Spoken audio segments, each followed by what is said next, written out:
hello बंधुসকল मैं এতিয়া আছো এটা ডাঙৰ ব্ৰিজ বহুত লম্বা ব্ৰিজ 1 কিলোমিটাৰৰ ব্ৰিজ হয় আৰু সেই ব্ৰিজটো কোনটো ব্ৰিজ জানে নে মই এটা আপোনালোকক দেখাম যোনটো ব্ৰিজৰ নাম হ'ল চকীঘাট ব্ৰিজ এয়া চাওক আপোনাৰ চকীঘাট ব্ৰিজ দেখিবলৈ কেনেকুৱা আপোনালোকক দেখাই আছো ইয়াৰ চাৰিওফালৰ দৃশ্য ঠিক আছে তা আপোনালোক চাবৰ কাৰণে ৰেডি আছে নে যদি ৰেডি আছে এটা লাইক কৰি দিব এয়া দেখিছে চকীঘাটৰ মাছ ভাগত আমি আছো এয়া হল আমাৰ ভৰলী নদী এয়া চাওক কিমান ধুনীয়া দৃশ্য এয়া হল ভৰলী নদীৰ দৃশ্য আৰু এটো হল দলঙৰ হিপাৰ আৰু এটো সাইড হল আপোনাৰ দক্ষিণ সাইড এফালে ব্ৰহ্মপুত্ৰ নদী আছে তো আপোনালোকে চাওক আৰু আজি আমাৰ কাৰণে খুব এটা ভাল খবৰ পৰৰ পৰা ভিডিঅ' কৰিছো এয়া ভৰলী আইৰ আপোনাৰ যোনটো ভৰলী নদী ঠিক আছে আমি ভৰলী মাতৃ বুলিও মানো কিয়নো নদী মানে গংগা ঠিক আছে তো আপুনি চাওক এইয়া আপোনাৰ কিমান ধুনীয়া নদী এটো আপোনাৰ মই চকীঘাট ব্ৰিজৰ পৰা ভিডিঅ' কৰি আছো আপোনালোক চাওক কেনেকুৱা লাগিছে ঠিক আছে তো এইখিনি আপোনাৰ খোজকাঢ়াৰ ব্যৱস্থা কৰি দিছে এয়া আমাৰ বাইদেউহঁতে অহা যোৱা কৰি আছে ঠিক আছে তো ধুনীয়া এটা জায়গা এইফালে চাওক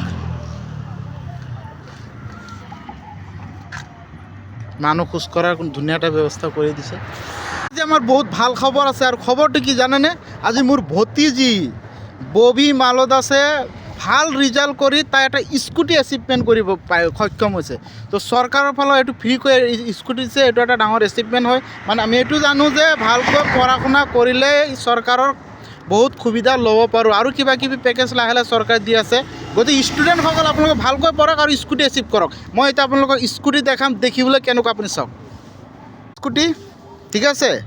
আৰু এয়া হ'ল মোৰ ভতিজী ববি মালদাস হেলমেটটো আৰু খুলি দেখাই দিয়া এয়া ববি মালদাস তাই যথেষ্ট কষ্ট কৰিছিল হ'লেও ভবা মতে ৰিজাল্ট কৰা নাই যদি মোটামুটি ভাল ৰিজাল্টে কৰিছে আমি গাঁৱলীয়া হিচাপে নিজে সন্তুষ্ট অনুভৱ কৰিছোঁ আৰু মই তাইক এটাই কথা কওঁ আগলৈ আৰু ভালকৈ পঢ়ক আৰু লগতে আমাৰ সমাজ আৰু শিক্ষাৰ ফালৰ পৰা আগবাঢ়ি যাওক কিয়নো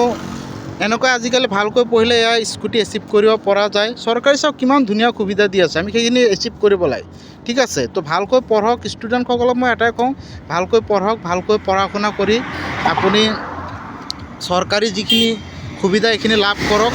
যাতে আহি থকা যোনটো আমাৰ হাই ছেকেণ্ডেৰী এক্সাম আহি আছে তাতো আপোনালোকে ভালকৈ পৰীক্ষা দিয়ক পৰীক্ষা দি প্ৰত্যেকজন ল'ৰা হওক প্ৰত্যেকজন ছোৱালী মানে প্ৰত্যেকজন ষ্টুডেণ্টে যাতে স্কুটি ল'বলৈ সক্ষম হয় কিয়নো আমাৰ মামাই সেইখিনি ব্যৱস্থা কৰি দিছে ঠিক আছে তো লগতে এইখিনি আপোনাৰ চাওক ভৰলী ব্ৰিজ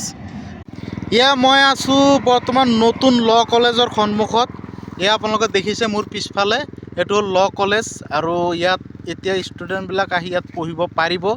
এইটো ষ্টাৰ্ট হোৱা নাই আৰু হয়তো প্ৰচেছিং চলি আছে এইটো লাহে লাহে হ'ব বনোৱা কামবিলাক চলি আছে লাহে লাহে হ'ব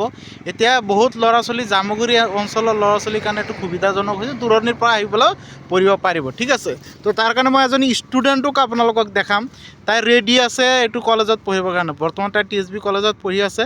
তাইও ল' পঢ়াৰ বহুত সপোন আছে ভালকৈ গ্ৰেজুৱেশ্যনটো কমপ্লিট হওক ভাল পাৰ্চেণ্টেজ লৈ হওক আৰু পঢ়িব পাৰিব মই দেখাই আছোঁ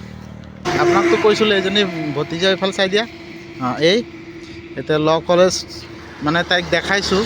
যাতে তাই মানে ইয়াৰ পৰা পঢ়ি পেলাই নিজৰ ডিগ্ৰীটো কমপ্লিট কৰিব পাৰে ঠিক আছে তো এয়া হ'ল অৱশেষত ঘৰ আহি পালোহি তো আজিৰ ভিডিঅ'টো কেনেকুৱা লাগিল আপোনালোকে এবাৰ কমেণ্টত জনাব